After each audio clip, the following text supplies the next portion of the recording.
O presidente Lula volta da Europa e vai se debruçar sobre a escolha do sucessor do ministro Luiz Roberto Barroso no STF. E a nossa entrevistada agora é a advogada, professora e doutora em Direito Penal, ex-presidente da OAB aqui de São Paulo, Patrícia Vanzolini. Tudo bem, doutora? Como sempre, muito obrigado por atender gentilmente a Jovem Pan. Boa noite, bem-vinda. Boa noite, sempre pronta. Professora, claro que essa discussão já começou, quem vai ser o sucessor ou uma sucessora, de que forma essa especulação pode contribuir para o debate ou não contribui porque é uma escolha pessoal do presidente da República. A senhora, como jurista, tem qual leitura de toda vez nesse processo de sucessão de um ministro do Supremo nós temos os palpites e as avaliações e as projeções? Bom, eu acho que é natural, até pelo protagonismo que o Supremo Tribunal Federal acabou atraindo para si nos últimos tempos, né? Eu acho que não tem brasileiro. Hoje nós sabemos mais a composição do Supremo do que a escalação da seleção brasileira, né? Então houve aí essa popularização da questão do Supremo, então acho que é natural que a população brasileira queira participar e tenha interesse no processo. Agora, eu acho importante, embora seja de fato uma escolha pessoal, que deve ser feita de forma republicana, não é? Pensando sempre no que é melhor para o país, mas eu acho importante que o presidente escute a voz da sociedade, o clamor da sociedade, porque existem algumas pautas, alguns valores que eu acho que ele deveria observar nessa escolha, né? Então, acho que é natural e acho que é bom. Eu acho que isso mostra o engajamento, tanto da sociedade, da imprensa, enfim, da academia, com isso que é tão importante, que decide muito dos rumos do nosso país, né? Hoje passa pelo Supremo. Então, acho que é relevante que a sociedade também queira e possa participar dessa escolha. Ô, professor, e também toda vez que a gente se depara com uma sucessão no Supremo, vem o debate em relação à escolha, se a escolha deve continuar sendo feita pelo presidente da República, se deveria ser uma indicação talvez mais técnica. De que forma é possível analisar essa questão, professora? Acho que a composição do Supremo, a forma de composição, o tempo também de mandato dos ministros do Supremo, tudo isso está hoje muito na pauta e está sendo bastante debatido. Nós, na OAB São Paulo, da qual eu fui presidente, hoje sou conselheira federal, criamos uma comissão para estudo de propostas para reforma do Poder Judiciário para melhoria, para maior credibilidade, né? Eu acho que é muito importante que a população acredite no judiciário, que a população confie no judiciário. Isso passa também por reformas nas nossas cortes e nas nossas cortes superiores. O que nós estamos aqui estudando na comissão é que, talvez mais do que a forma de escolha, né, e a indicação, ela sempre vai passar por algum critério político, né? Isso é inevitável, mas para além da forma de indicação, nos parece que algo que seria extremamente benéfico para a sociedade é que houvesse um tempo do mandato ali do ministro, né? Que ele não ficasse, até porque hoje, né, se nós formos ver alguns ministros que entraram mais jovens, eles vão ficar 35, 40 anos na corte, e isso nos parece criar uma série de situações que não são benéficas para a sociedade. Então, uma coisa que eu acho que mais do que até a forma de escolha é um tempo que a pessoa, que aquele jurista, aquela jurista possa prestar o seu serviço à sociedade no Supremo e depois siga para outros caminhos, né? Eu acho que a pauta mais relevante em termos da composição do Supremo é mais o prazo do que a forma de escolha, que nós achamos que uma certa dose de intervenção política é difícil de não ter, né? Professora, doutora Patrícia, agora os nossos comentaristas. Próxima pergunta é de Dora Kramer. Dora. Boa noite, professora. Eu jurei que eu ia me conter, mas é que eu amava o seu avô, tá? Amava. Paulo Vanzolini, para mim, tudo. Eu jurei que eu não ia falar nada, que eu ia me comportar, mas eu não consigo. Bom, vamos à pergunta. Vamos falar de critérios, que é uma coisa que eu estou achando muito esquisito, e não é só desse governo, é de outros. Toda vez que se fala dos cotados, nós temos dessa vez 3 cotados. Fala-se tudo: proximidade com o presidente, apoio desse ou daquele ministro do Supremo, trânsito nos 3 poderes, trânsito nos políticos. E o notório saber político, jurídico, que está lá escrito na Constituição. Não vou nem falar de conduta ilibada, porque acho meio subjetivo, né? E isso é no mundo jurídico, isso que a mim incomoda, mas pode ser uma idiosincrasia. Eu queria saber se isso no mundo político causa alguma estranheza, causa algum desconforto, como é isso? Bem, o próprio conceito de notório ou notável saber jurídico, ele tem uma certa vagueza, né? Ele não é ali apenas o currículo.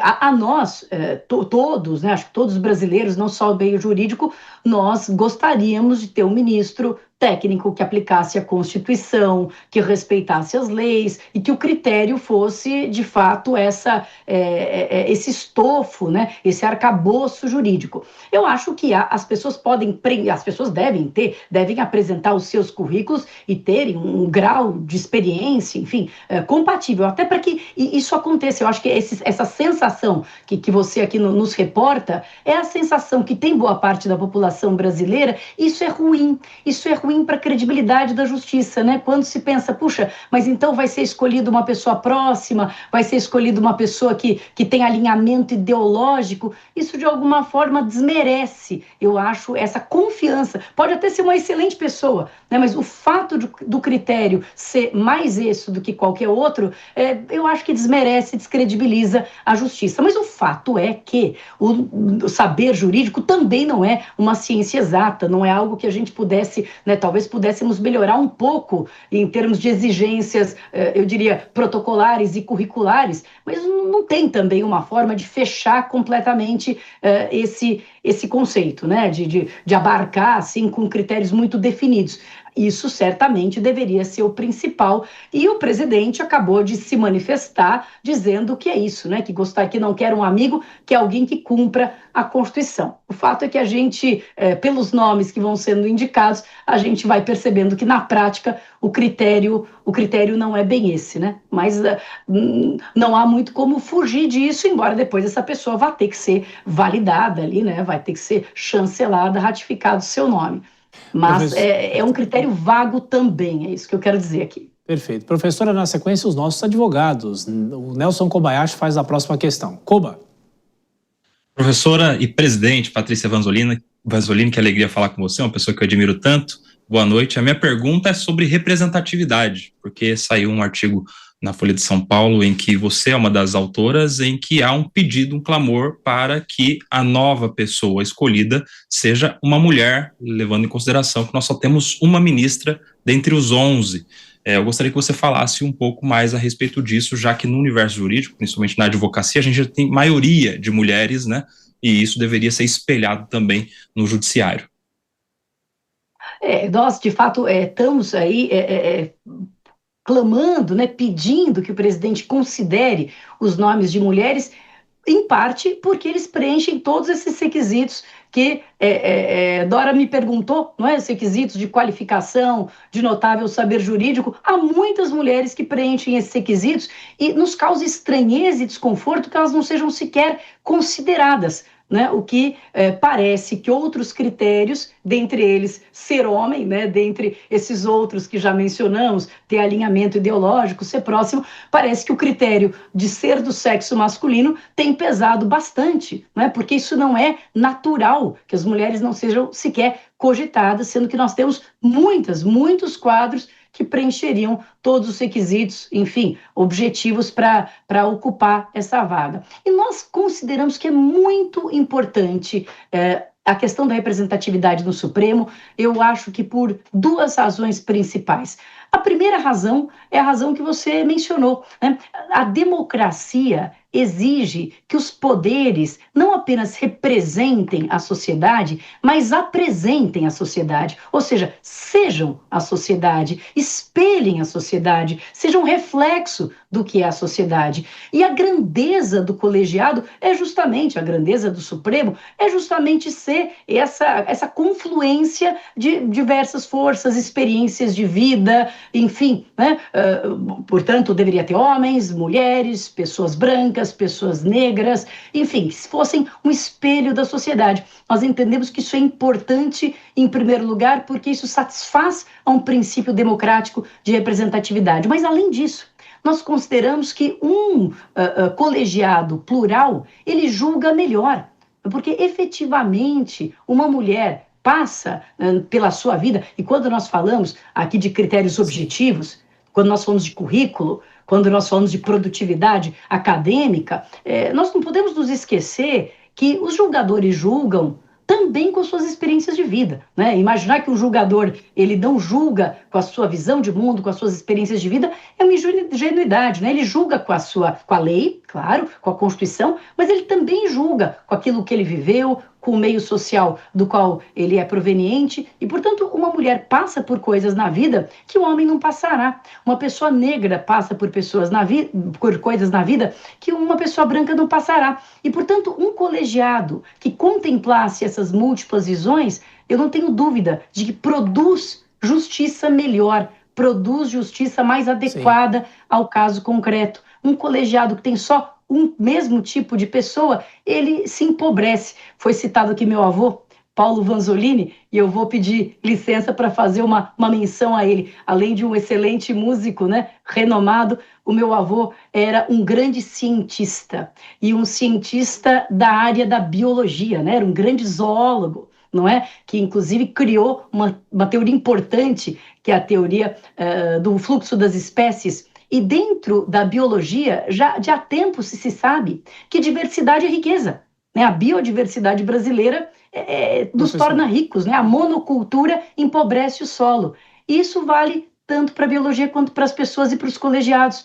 Um colegiado com visões diferentes é um colegiado mais rico, que produz decisões melhores. Então, não havendo nenhuma razão, porque se nós disséssemos não há nenhuma mulher juridicamente qualificada, e esse é o principal critério, muito que bem.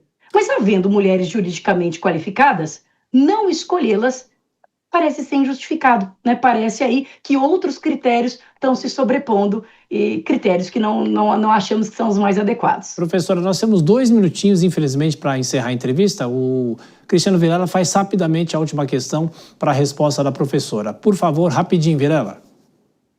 Professora, boa noite. Professora, então, debate pronto. Qual a sua opinião pessoal sobre a possibilidade de haver um mandato para os ministros do Supremo Tribunal Federal? Sou favorável e falo aqui por mim, né, como pessoa física, mas esse é um dos pontos que a nossa comissão, né, a comissão que eu represento da OAB São Paulo, de estudos para a reforma, está chegando rapidamente a um consenso, né? Isso parece ser algo bem consensual mesmo no meio jurídico, de que seria bom, seria saudável, oxigenaria e arejaria o Supremo, impediria vícios aí, que houvesse mandato para os ministros.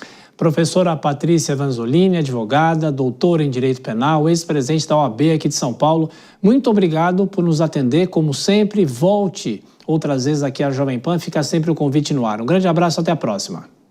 Muito obrigada, até a próxima.